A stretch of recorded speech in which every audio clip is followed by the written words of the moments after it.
Welcome in. Happy Friday. We've made it as we bring you back to the Awesemo Fantasy Football Show.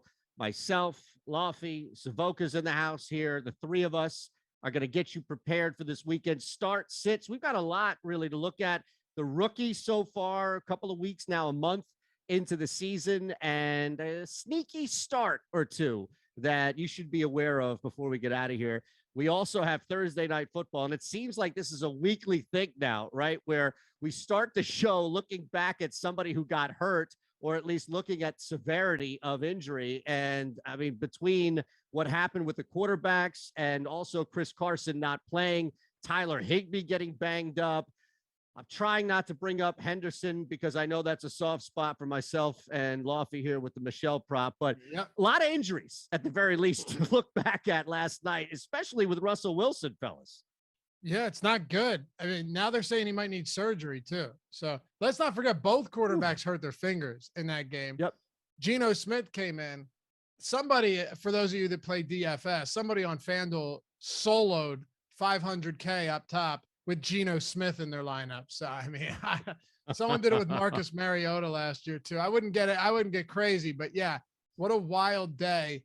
And Matt, you would agree with me, right? As someone, both of you, as astute in the NFL space as you guys are, that last interception was as much on Lockett as it was on anybody else. You can call it pass interference, fine, call it whatever you want, but all of the shit talking towards Geno Smith on Twitter, and I like some shit talking. Don't get me wrong. But just completely ignoring the fact that Tyler Lockett's ass was on the turf by the time the ball left his hand. I mean, it's crazy. Yeah. Oh wow, you're spitting it today. I mean, I kind of agree with you. I think they could have called a flag there, and no one would have really batted an eye in today's NFL. Was the contact light? Have I seen it call on more egregious and less egregious plays than that? Yes, but I kind of agree with you there. It's possible that you see that Bermuda triangle of defenders when they slow it down and you go, well, maybe you just don't throw it in there. But if you're going to try to get it into somebody, it's Tyler Lockett, try to make him create in space right before the 2-minute drill. The biggest story here by far is Russell Wilson, though. I mean, we all saw the slow motion replay, that finger going the wrong way. That's not good. And, he's currently, the diagnosis is mallet finger, which I'm not going to pretend to know the specifics about, but it sounds like you have trouble with the follow through of a throw, in that the extension of the finger is really, really painful. As you said, Laffy, it could be surgery, which could mean up to 6 weeks of an absence. Right now, it's anywhere from 1 to 3 to that full surgery option, which would be obviously devastating for the now 2-3 Seahawks. And by the way, Tyler Lockett probably should have had 300 yards and 2 touchdowns yesterday. I mean, you want to talk about tilt.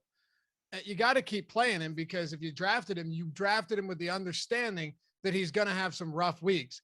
And he had 2 rough weeks in a row. But yesterday was the type of week that Tyler Lockett should have exploded. One in the end zone right here. Good coverage, but by 31, I forget his name. Good coverage by the rookie, but still, he had the other one down the sideline that he was interfered with, still almost caught that football. Would have been like a 60-yard gain. There were so many Tyler Lockett opportunities that just came up empty, never came to fruition, Eitan. And it's like, yep, those type of games, Matt and I talk about it all the time on our matchup show. Sometimes 1-2 plays in football it's not like basketball, right? Where you slowly accumulate points. 1 or 2 plays is the biggest difference you're going to find. And Tyler Lockett was the best example of that last night.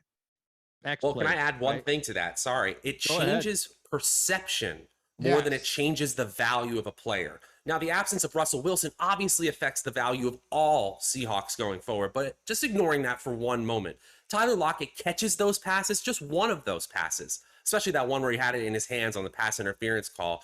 He's being talked about as one of the premier options, a person to trade for, and instead he has a middling fantasy performance. The value, assuming that Russell Wilson can get back on the field in a quick amount of time, is still absolutely there for Lockett. The ceiling games are there for him, but as you said, sort of a floor performance nonetheless. There seems to be a trade-off, right, where it's going to be one of the, I mean, we talk about opportunities for Tyler Lockett, and then you have DK Metcalf with a gigantic game. So if you kind of look at the balance that you go into it with Seattle. That's with a healthy Russell Wilson. Let's just look at this. Let's assume, for the purposes of conversation here, that Wilson misses a couple of weeks, right? 2 weeks. How much you're not going to not start those two guys. And I can't imagine that you're in a position, right? Look, I don't know, Matt, that did not seem like a convincing yes right there. I see the head moving more side to side than up and down. So if it's Geno Smith, does that significantly drop your season-long value of DK Metcalf and Tyler Lockett to where you're now stretching, sitting them, as opposed to maybe, if you're fortunate enough in the draft, having somebody you can point to on the bench that is at least equal value of one of these guys that you would normally think about making the swap, even with Wilson? Yeah, I think, of course. The bottom line is the quality of the offense affects the players, the skill players that are receiving the ball from them. And yes, you can have situations like Brandon Cooks in Houston right now, where there's so much volume that it's unignorable. You just start that player, especially in any sort of point per reception league. However, with Tyler Lockett and DK Metcalf, where we've already seen some variability between their opportunities, and there's already built-in variability in their position. It's a high variance position. Now we're talking about players who the probability of them hitting together is almost none. With Wilson, that's absolutely not true. And the probability of one of them sort of being left out in the opportunity game also goes way higher. So if you're talking about a player like Lockett, or I don't know, Jamar Chase, someone like that, I'm sometimes leaning towards, give me that number one wide receiver on an offense where we at least have a starting quarterback. I mean, Russell Wilson, number one in the NFL in fantasy points over expected per game. We're not going to see that from Geno Smith. I'm with you. I'll say this much, though. Next week, the Seahawks have the Steelers. And if the Steelers don't make market improvements in that secondary, I will probably go ahead and run those guys out there. Of course, it's all circumstantial. And Matt kind of just presented an example of, if it's Geno Smith, or I'm sorry, if it's Tyler Lockett or Jamar Chase. I think that's a good example. Or even like a Devonta Smith, and we'll get to all of these rookies too, little rookie roundup in a second. Yep. That's sure. I mean, that's different. But like, if these are clearly your top options, almost regardless of quarterback, then you play them. You get the Saints after that. It's kind of tough, but Geno really didn't look that bad. And to be fair, Geno Smith is not that good either, but he's been in the league since 2014. He's not the worst backup in the league. And I think DK Metcalf is the type of player that just put the ball in the vicinity, with his wingspan, with his ability to come down with 50-50 balls. I think he'll be okay. I'd be more worried about Lockett, who leans on the long ball. And let me just say, on the other side of this game, we should be legitimately, maybe I'm overreacting, and Matt, you can tell me if I am. I respect your opinion, and you too, Eitan. You guys tell me if I'm overreacting, but I think we should have some concerns about Darrell Henderson right now. He was, unless we get some reports that like, oh, he had a really bad, cramp or something, but he was watching from the sideline as Sony Michel orchestrated a long drive all the way down the field. And then you might say, yeah, okay, but then he came back in later. Sure, he actually came back in on that drive for almost the snap, timeout called, or maybe the end of quarter. And then Sony Michel was back there in the backfield when they returned from commercial break. And then to add further insult to injury, Sony Michel got the last rushing touchdown for the Rams, or for the Rams as well, and got that goal line carry. I don't like that. I've never trusted McVay's backfield. And now I think there's reason to be concerned that you may be seeing like a 60-40 split going forward. And I'm not sure we want to be around that. Yeah. And I think this speaks to the Rams overall. This is about variability of opportunity. And Henderson, to his credit, when he was in the first 4 games, I know he missed 1 game. Am I correct there? He has been one of the most consistent backs in terms of snap share and usage. So if you're taking that away, then you're talking about a player who, just from week to week, we just can't rely on. And maybe he's shifting out of that guaranteed RB2 opportunity here. And honestly, for the Rams, from a real football standpoint, it's probably better that they're able to bring out a 2 running back system. Sure. Not great for fantasy here, but we also saw this variability and opportunity in the passing game here, with Robert Woods finally getting involved at the level we thought we would see much earlier in the season. I don't have any concerns about Cooper Kupp going forward. Do you guys? So this is just about the way the bounce of the football goes. Sometimes the defense is leaning on one player. Sometimes Darrell Henderson comes out and Sony Michel gets valuable opportunities because of that. Could he have RB1 games in the future? Yes. I just think that you want running backs tied to this offense. So I'm not panicking on Henderson either. It's a good point as we kind of look at some injuries here and move away from Thursday night, kind of wrapping up both of your points here. Michelle getting the opportunity, playing well, fuels Lofty's point about how concerning this is going to be for Henderson. And Matt, when you bring up Robert Woods, it's kind of like we've all been waiting, that meme with the stick, come on, do something. But we also know that Cooper Kupp ain't going anywhere. That's one of my favorites, by the way, because you could use that on anything. Like, come on, just do something here. But that's where we are. And I think that's going to factor in moving forward with this football team. And it's definitely something to look at. So let's bounce into some injury discussion here this weekend. I know Christian McCaffrey right there at the top for a lot of people's leagues, and we'll also hit some starter sits. I see already on the chat, hit that thumbs up button. You should have already done that when you first pop in here. Make sure you're subscribed to the Awesemo Fantasy Football channel. And look, we're giving away 2 free months of Awesemo Plus Platinum with your first deposit and paid contest entry. Whenever you pop in with Yahoo, use our promo code Awesemo. And that's over on Sunday, by the way. Is that right? Last chance to take advantage of it is through Sunday. Everything on the site at Awesemo, literally everything we have to offer. All of the tools built by the #1 ranked fantasy player. Dude's won millions. Awesemo himself. That's where the name comes from, baby. All you do is sign up at Yahoo with the link, deposit $10 or more, enter a contest, and they'll give you they'll give us your information and we'll get you set up. I mean, seriously, it's $180 value you have till Sunday, and it's going to cost you $10, which you can then parlay into more winnings. Also, last thing on this, you also get Yahoo will give you $10 additional when you sign up. So you're actually getting it for free, literally for free. That's awesome.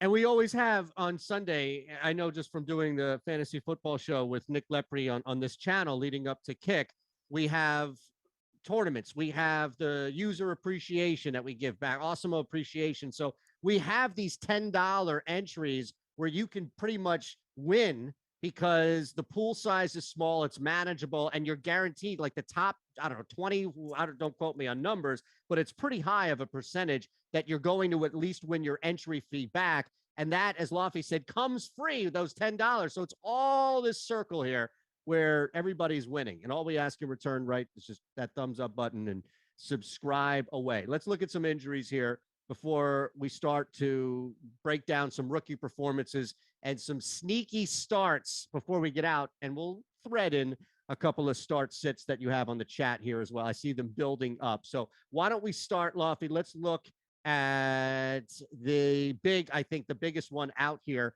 which is Christian McCaffrey returning to practice this week. You and I have a special eye on the damage he could do to our football team. But from a fantasy perspective, again, I feel like we have this conversation with running backs right there at the top of this caliber, which is if this guy is hobbling on one foot, but he's out there, he's probably worth the play as opposed to not.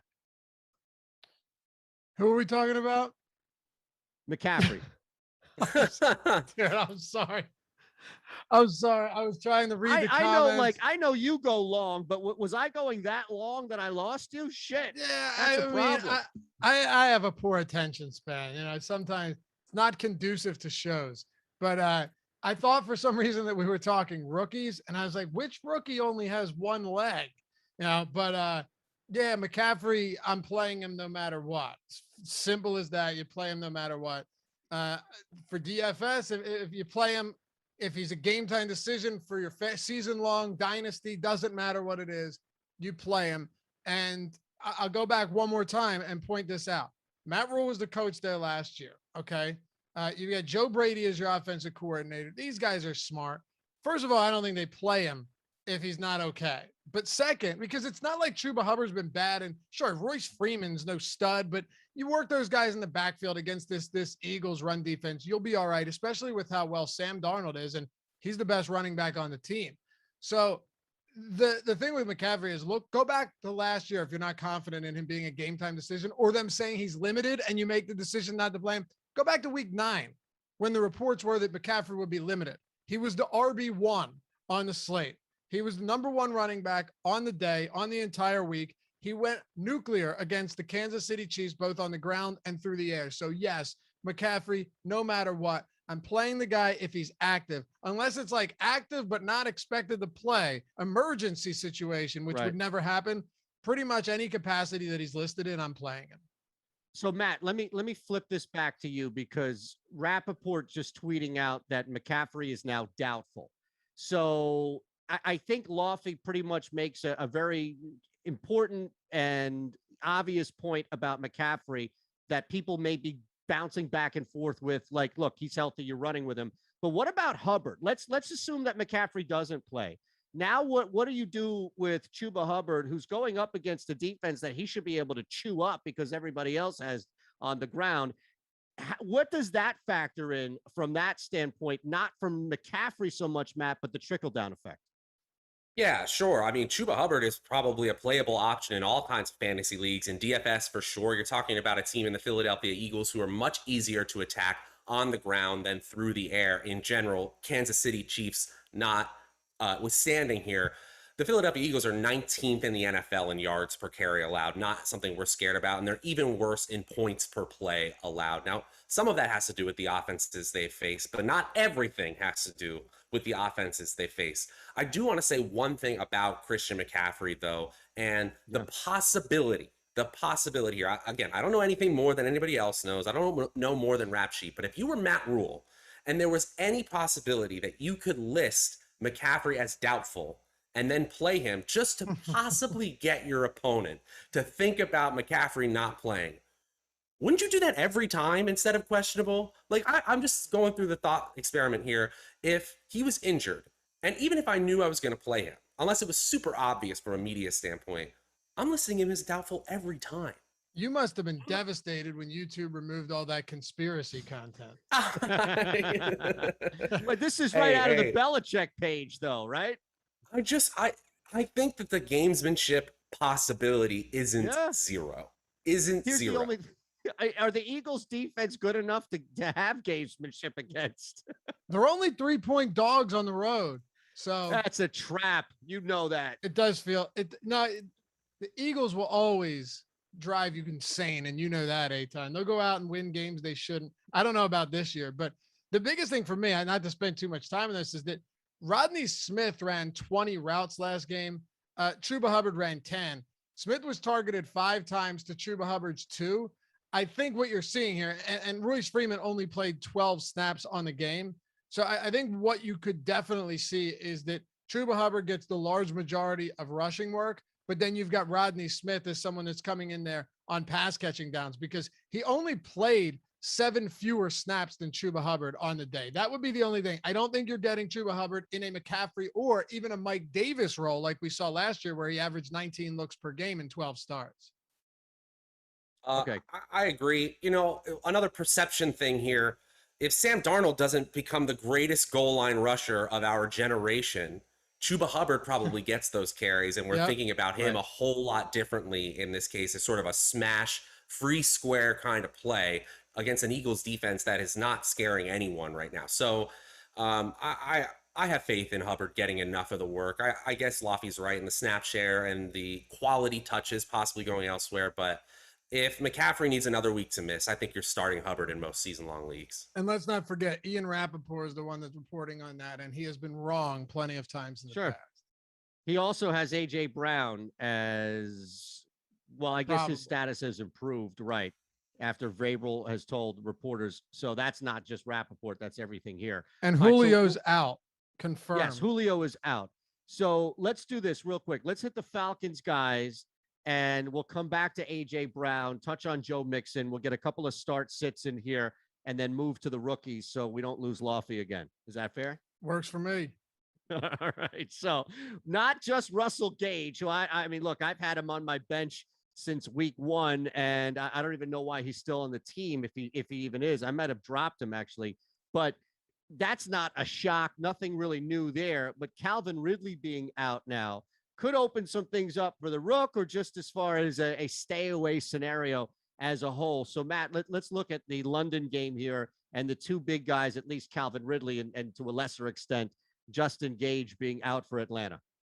Yeah, I mean, Gage has been out for a while, so that's not really changing our expectations for this team. But obviously, Calvin Ridley being out for this team isn't good for this offense at all that currently ranks 26th in the NFL in the advanced metrics that I look at, expected points added per play. And they're no better on defense. They're 28th in the NFL. The Jets, I mean, yes, they were able to get the Tennessee Titans at a day where they basically had none of their playmakers, but this London game, I mean, I'm not excited about this at all. This looks like a game where it could be 12-6. The only thing that could be saving us is the below average quality of both defenses. I will say New York Jets are improving. They're improving. I won't say that they're anything but average, and a lot of metrics have them below average. And we certainly know that offense, at least before week 4, was basically among the worst we've ever seen so far. So I really hope some offense makes its way across the pond. I am not looking forward to it, and I wouldn't be surprised if those West Coasters who got up to check the scores at 7 a.m. just go right back to sleep. Really? You think? I mean, 45-point total.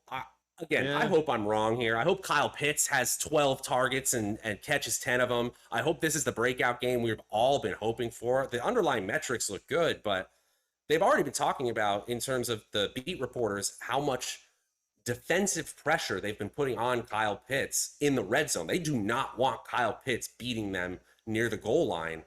How does that get better this week? I hear you. I think this game could actually shoot out, though.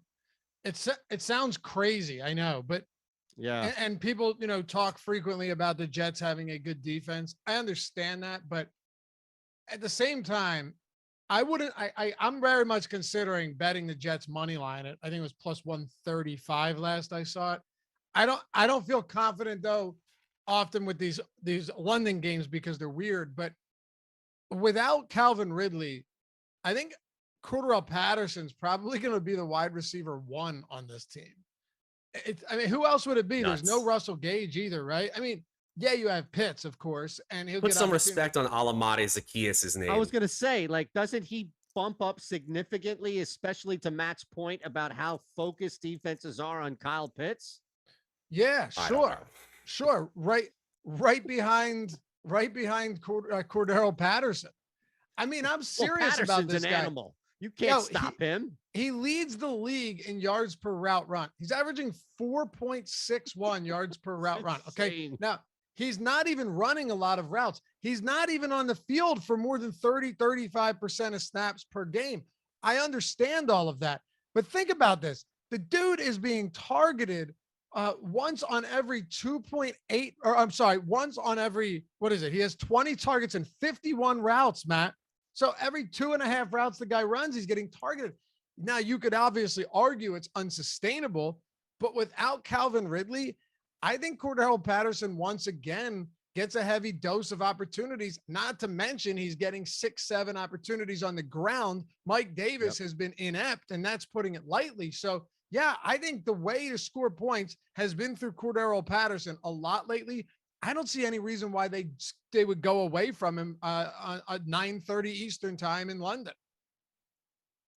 Yeah, I guess. Yeah. I mean, you're probably right. I mean, it was awesome to see Patterson, but it was also some broken plays there. Sure, This is a it's not journeyman sustainable. running. Yeah, we've seen him break plays, but mostly in special teams. This has been thrilling for, especially, I know there are some in the fantasy industry over the last couple of years who have been clamoring to get this guy running back touches. Yeah. And now finally it's coming to fruition. It's been fun.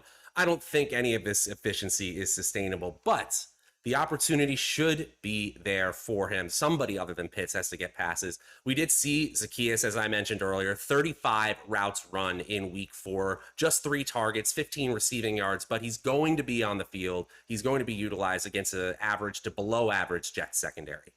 Yeah. And So go ahead. go ahead, Luffy. No, I was just going to say Calvin Ridley has a 25% target share. So that's significant. You're taking a guy with by far the highest target share on the team, 10% higher than the next closest player, who's Kyle Pitts, out of the lineup. I think Zacchaeus can benefit from it. But I also think what I'm saying is, while I don't see Patterson's efficiency sustainable, I think if Ridley is out, you can at least take what we've seen and say, all right, well, at least this week, you're probably not going to see him get a downgrade or downsized workload because a guy that's getting literally a quarter of all of their targets is not going to be with the team. All right, I let's agree. look at two things here. I just want to keep stuff moving here and also get to the chat coming up in a minute or two. I don't want people thinking we forgot by any means. There's something just popped with Antonio Gibson, but we did mention the Julio Jones, AJ Brown scenario. Julio is out. It does look like AJ is trending towards playing there. So no real concerns, I would think, if AJ Brown is good to go. And if you have Julio, you've been SOL already, so it's not anything really new for you here. I agree with that. I think AJ Brown is due here. I mean, obviously, there is some concern that they're going to shade a ton of defense that way, but I don't care. This is a contested catch guy who dominates even against defenses that are all over him. Obviously, Derrick Henry is the motor that makes this offense go. But if you look at these air yards by low models, these breakout receiver models, I know I work on one over at 4for4.com. AJ Brown is popping as a major positive regression candidate. I think that we're going to see at some point very soon a big Titans bounce back offensive explosion, getting back to their 2020 roots. It could absolutely be week 5. My betting ticket hopes it's this week. I'll just leave it at that. Multiple tickets hopes that it's this week. I like it. Yeah, right. Let's look at Lofty. Why don't you tackle, if you can, and I'll start with you. This news just came out. I put it there in the Slack there regarding Antonio Gibson. I don't really know if we're moving away from him so much, but it's worth at least mentioning that Gibson himself has offered up that he's playing through a stress fracture in his shin. So we already know J.D. McKissic kind of lurking behind him, but does this move you away significantly from someone like Gibson, who's already been playing through it, and it looks like it hasn't really derailed his season by any means? I think you could argue maybe it has derailed his season a little bit, just given the volume that you've seen from him. He's got the New Orleans Saints this week, second best run defense in the league by pretty much all measures.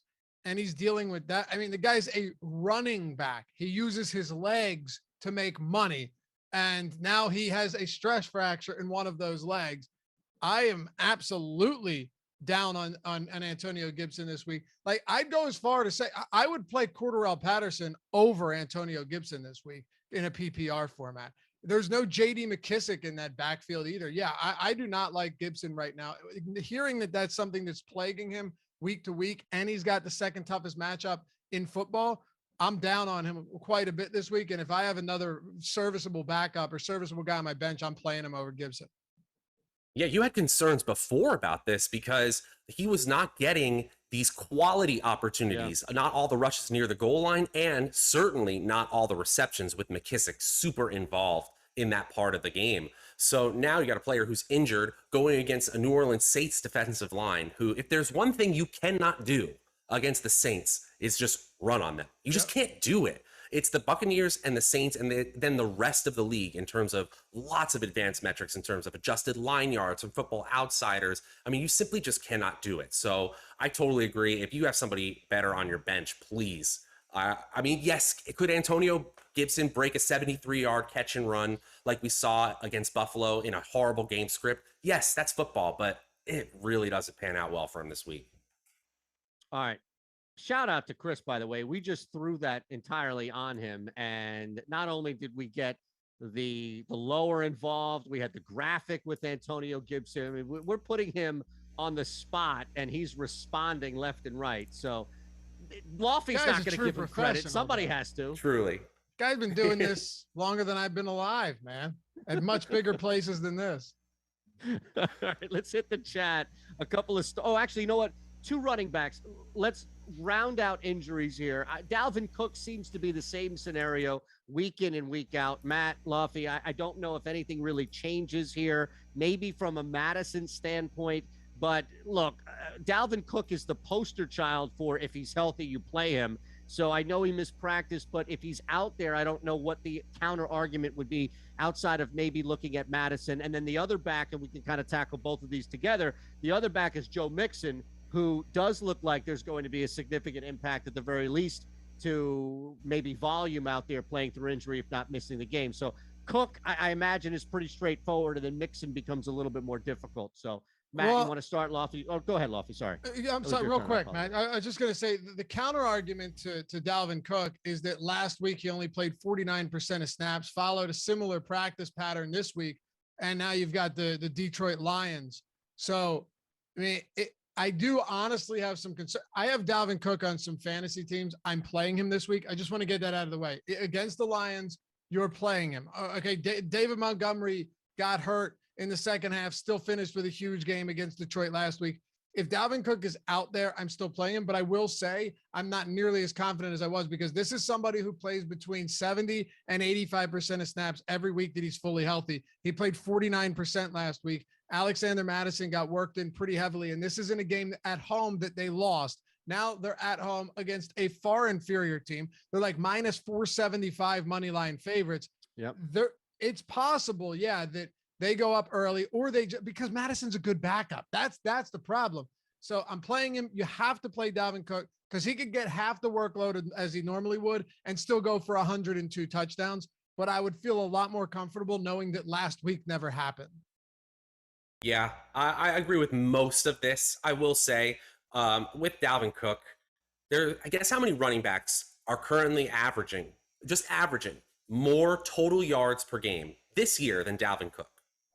Again, he got hurt in multiple games, right? He's come out, limited snap share. How many are just total yards? 3. Derrick Henry, right?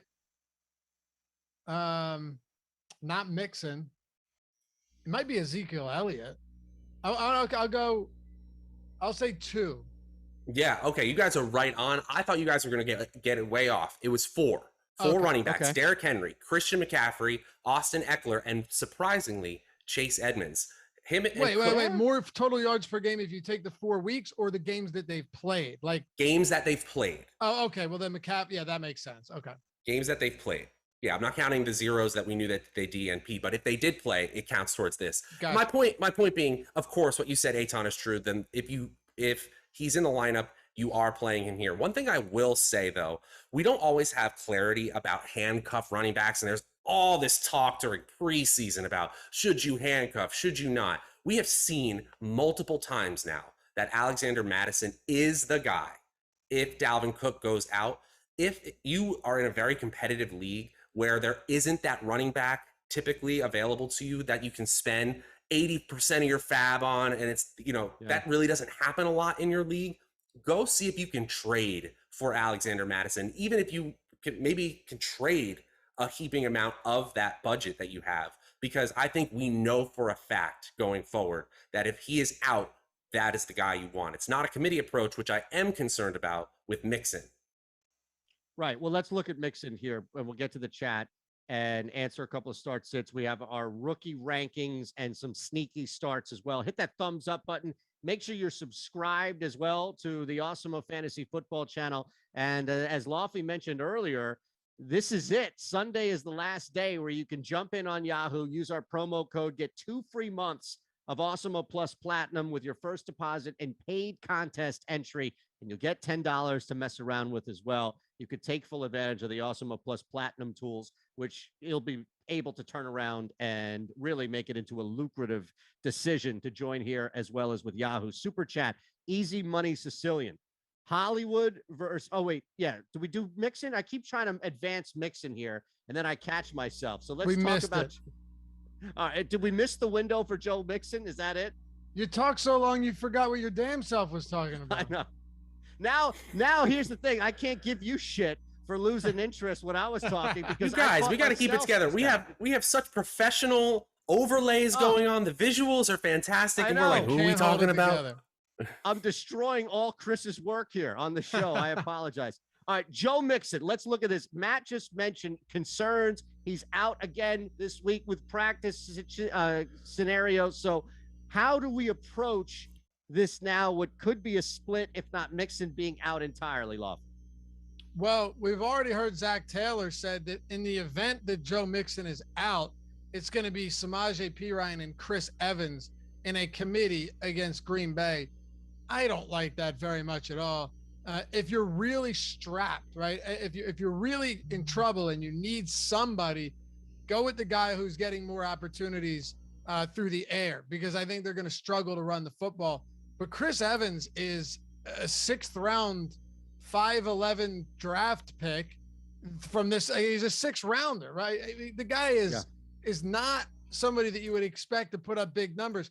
He has a couple games with a few targets, but P. Ryan has been somebody that can catch passes. And when I think about this timeshare, assuming Joe Mixon is out, they're going to evaluate him before the game begins. I wouldn't be shocked to see P. Ryan probably get like 65% of snaps. It wouldn't shock me whatsoever over a 6th round rookie. So if you are desperate, P. Ryan is a guy that I'd be willing to look at, who I think gets passing down work, but it is going to be a murky situation for sure. And I don't think we'll get any clarity until the game begins. Yeah, well said. I think that's the most probable outcome here. They can say committee approach and still go 70-30 with the veteran over the rookie here. And boy, this is one of the best parts about the NFL. There are those Austin Ecklers, those James Robinsons, those Arian Fosters who get their chances because of injuries in a committee approach, take a few to the house, and suddenly they're a household name. And certainly Captain America, Chris Evans, is a household name already. So, he's got that going for him. At this point, though, we have to assume that Samaje Perine is the lead back here, being spelled by Chris Evans. They're certainly going to see more of him. Against Pittsburgh in week 3, he ran 5 routes with a 12.2% snap share. So he's been on the field, but we're just talking about a player who hasn't scored more than 4.6 PPR points in his career. I'd love to see it. I'd love to see a breakout game, but we can't say that with any sort of probability that's going to happen. All right, let's hit the chat up. A couple of start sits, including the super chat here from Easy Money Sicilian. Hollywood versus Indy or Jones Jr. because no Shark. PPR. Go ahead, Matt. I'm taking Marvin Jones Jr. I think last week was a fluke in terms of his opportunity. Well, he only had 3 targets where he had 8+ targets in every single game, including double-digit target games. I think we're going to see so much of that offense concentrated to Laviska Shenault and Marvin Jones, as he said, kind of intimated in that question there. And they're playing a Tennessee defense who literally the Jets offense got there last week. So I'm not concerned so much about Trevor Lawrence. We're hopefully seeing them turn the corner a bit and then have a pretty easy defensive matchup this week. I'm with you on that. I don't need to say much more. Marvin Jones, no DJ Shark certainly helps. And I think this offense might finally be finding a bit of a rhythm, and Tennessee's defense has not looked good at all. So let me push back on that. Not your point, but I'm saying to further the Marvin Jones, because Owen's cell phone on the chat asking Emmanuel Sanders or Marvin Jones now, Lofty. Emmanuel Sanders. I think that game, I know that's tough because Marvin Jones has been effective, but that game between Buffalo and Kansas City has an absurd amount of shootout potential. I think they'll even look to get Zach Moss to move the ball on the ground, Devin Singletary, because the Chiefs' run defense is so bad. But you can't win a game against Kansas City very often by simply running the football. So, give me the guy that's been pretty involved in a game with the highest total of the week. At what's it at now? 56.5. Yeah, I'm okay with that. Yeah, it's close. It's razor thin here, but I'm going with the game environment play, just as Laffy said. I usually like playing strong offenses when they are playing other strong offenses because it just increases the probability of a shootout. The bottom line is both Patrick Mahomes and Josh Allen, they tend to make other offenses pass more, play faster. And now you're talking about possibly having a synergistic effect. I'm going there, even though Marvin Jones could have 10 targets in a slower, more conservative style game. One more, and we'll thread in a couple before we get out of here as well. Kirk Cousins or Joe Burrow? Lofty? I don't really care about quarterbacks, but I would say not at all. We get quarterback questions. Yeah, I mean, it's whatever. They're not. It's not like I'm throwing a kicker out here. Jeez. It's not. I'm not blaming it on you. I'm just saying I don't really care much about kicker. Although I now know to lead with Matt for the quarterback questions. Exactly. All right, yes, we've established that. Just pretend I'm not listening. But I get a lot of questions about Jalen Hurts over this guy or that guy, and basically just ride Jalen Hurts till the wheels fall off at this point. With Cousins, I think you could get a hyper efficient game from him. but maybe lower passing volume. Whereas with Joe Mixon, he's going to be forced to throw the football. So I think the more efficient game, and I know we got a few things we really want to hit on. I just want to hear Matt's quick opinion on this.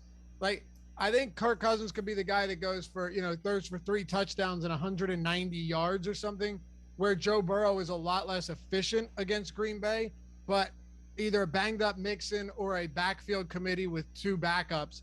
You could finally see a spot where Joe Burrow is forced to throw more, less efficient, but more volume. That's where I have a tough time making a decision, Matt. They're pretty close, really close for me, actually.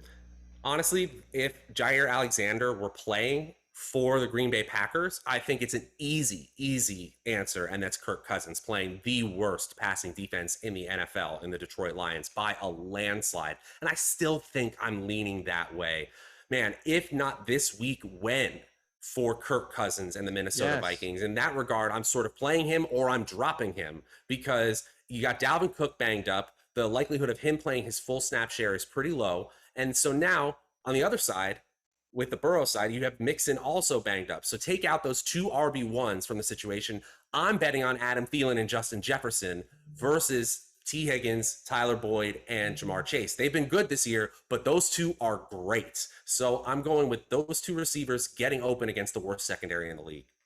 Fair. All right, let's look at the rooks. All right, and we can alternate these here if you want to take a name, and then we'll flip to the other name as well, and we'll make it so that we start.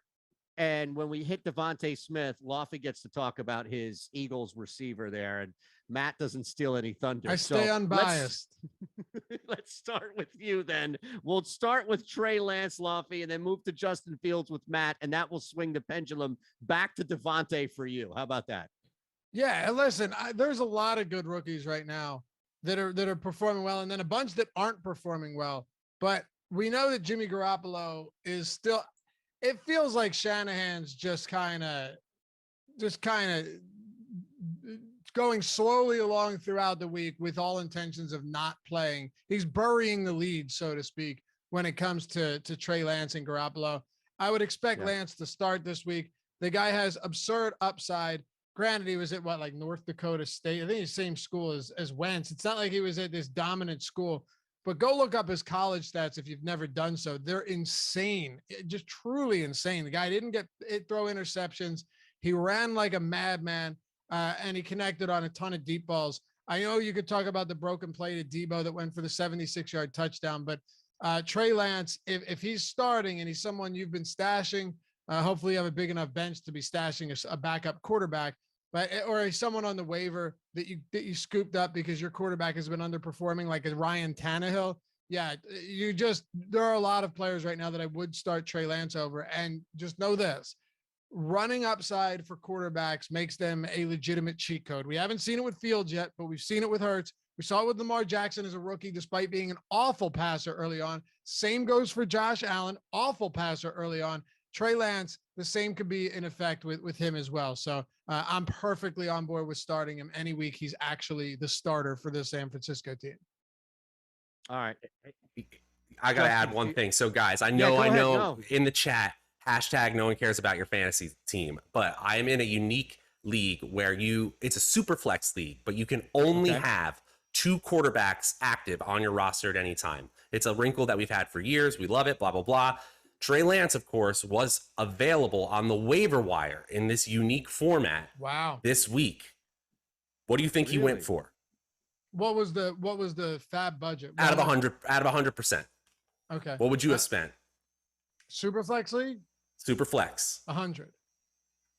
I want him with 70% of the budget. That's solid.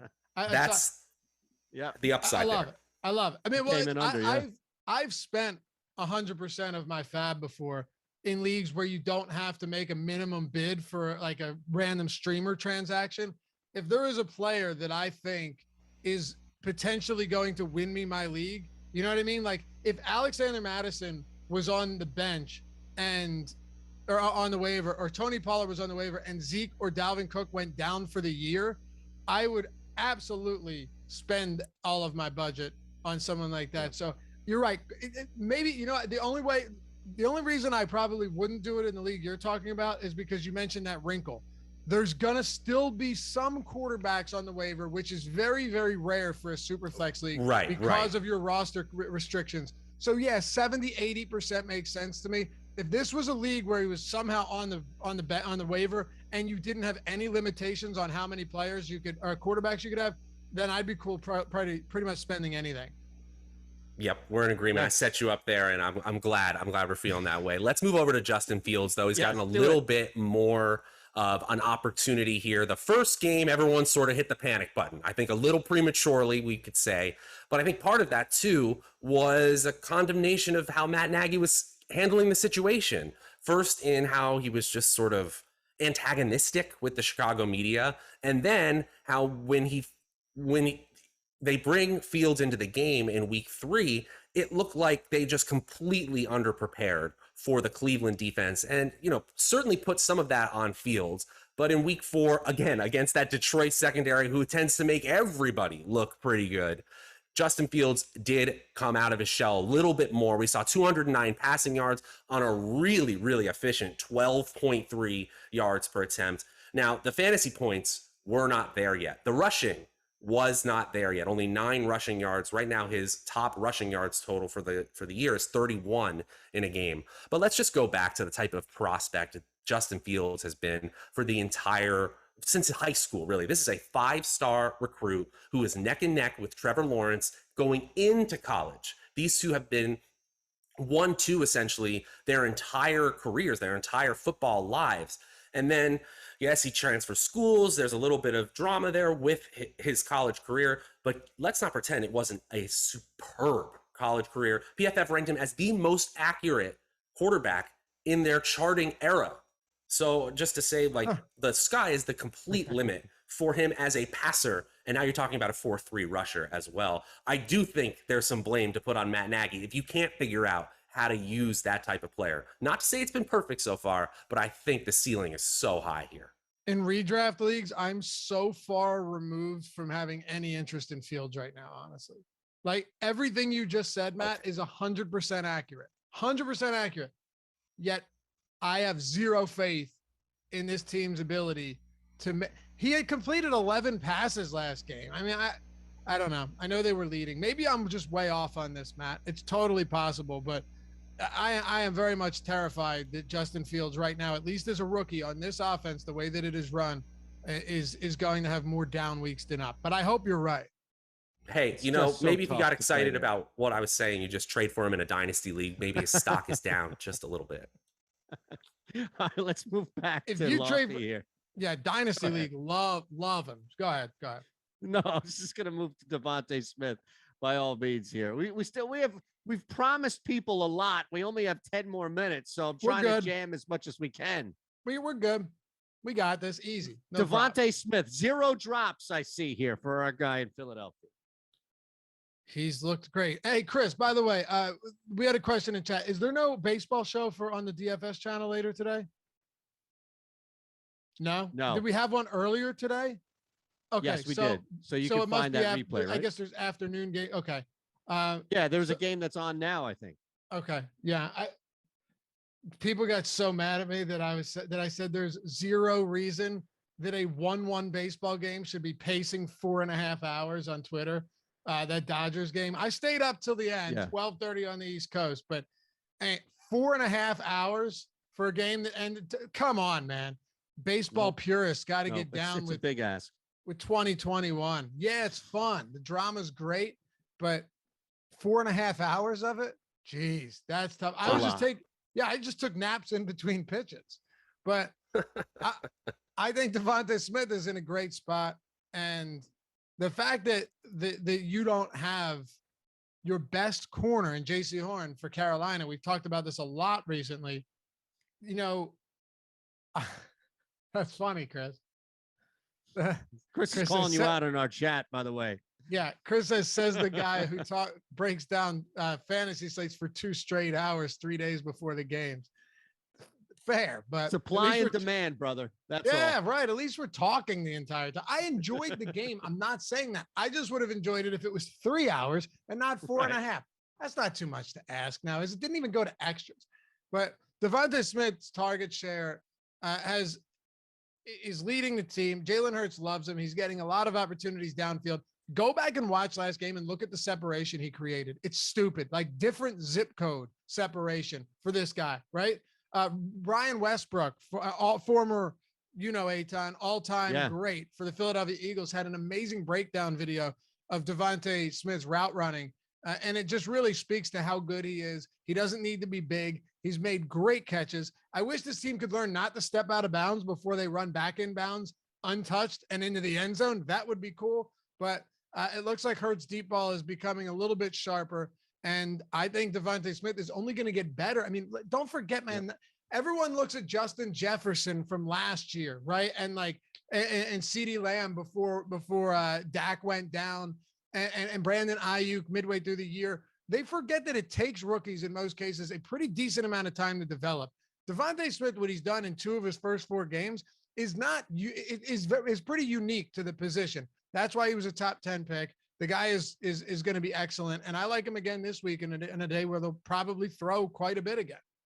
It's a new offense too. And I'll just add this. It's new for everybody. It's not like Devonta Smith is walking into an offense with a quarterback, coach, and system that's been in place for 3 years. Everybody is learning this offense, and Hurts, or everybody from a new standpoint, especially Smith, who's on, at least to a good season, a good start right now from projections and all. Matt, if you wanted to add anything there, I'm sorry to jump in, but I also know we want to get the sneaky starts in as well. Yeah, absolutely.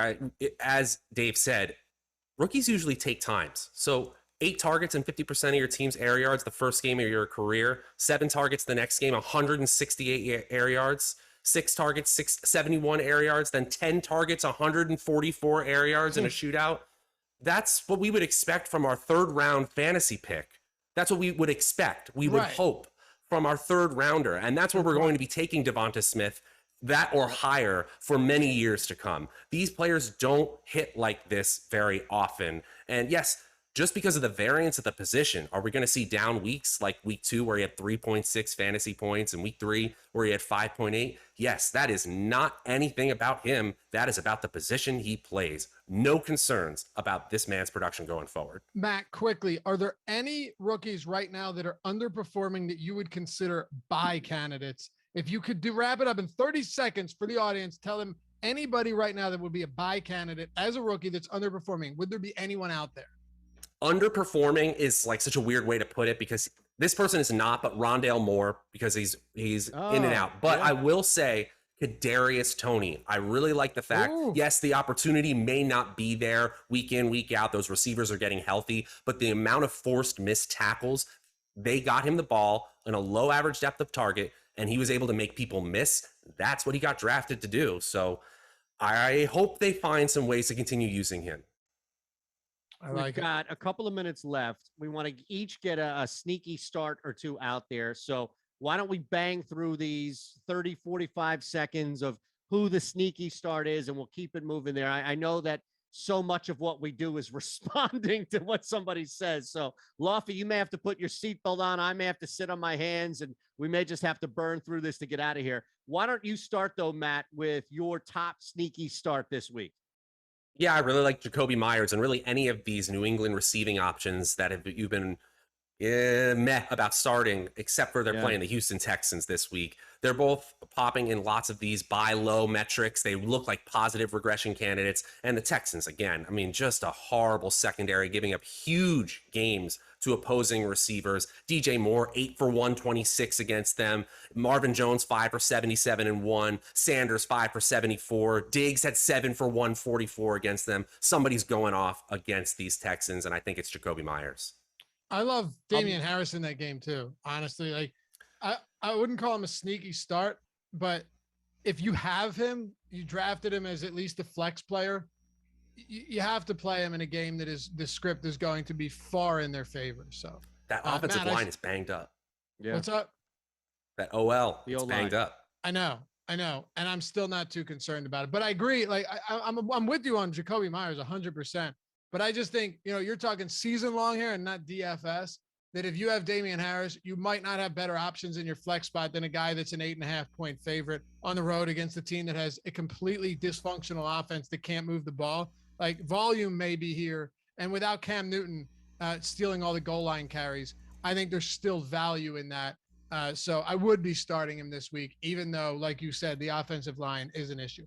Eagles offensive line is banged up too. They lost 80% last week, I think it was, 80%, and they still actually held up. So it doesn't mean they can't hold up. It just means that our expectations are lower. Anyway, I'm going Courtland Sutton here with a bit of a caveat. Now, I like Courtland Sutton regardless, but what would you think if I said I like Courtland Sutton more if Drew Lock is the starter this week?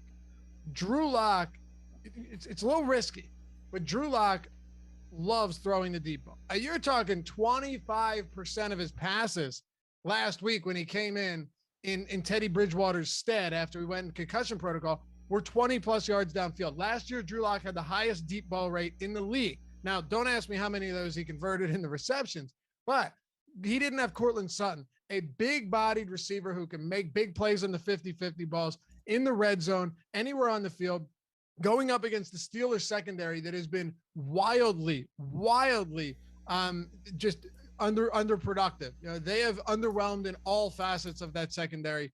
So I'm going to Courtland Sutton this week and Laviska Shenault, because not just that Shark is out, but Shark's absence clearly made it so Urban Meyer and company had to look at this. Isn't Darrell Bevel who's their offensive coordinator now? Mm-hmm. Bevel, right? Yeah. Yeah. Darrell Bevel was like, all right, you know what? Maybe we should use him better than we have been. He had about as many air yards in week 4 as he did in all of weeks 1 through 3 combined. If you have Shenault and you've been waiting for a good time to play him, because don't forget, people were drafting him way too early, in my opinion. Now might finally be the spot to exploit Laviska Shenault, as Matt said earlier, against a bad Tennessee defense.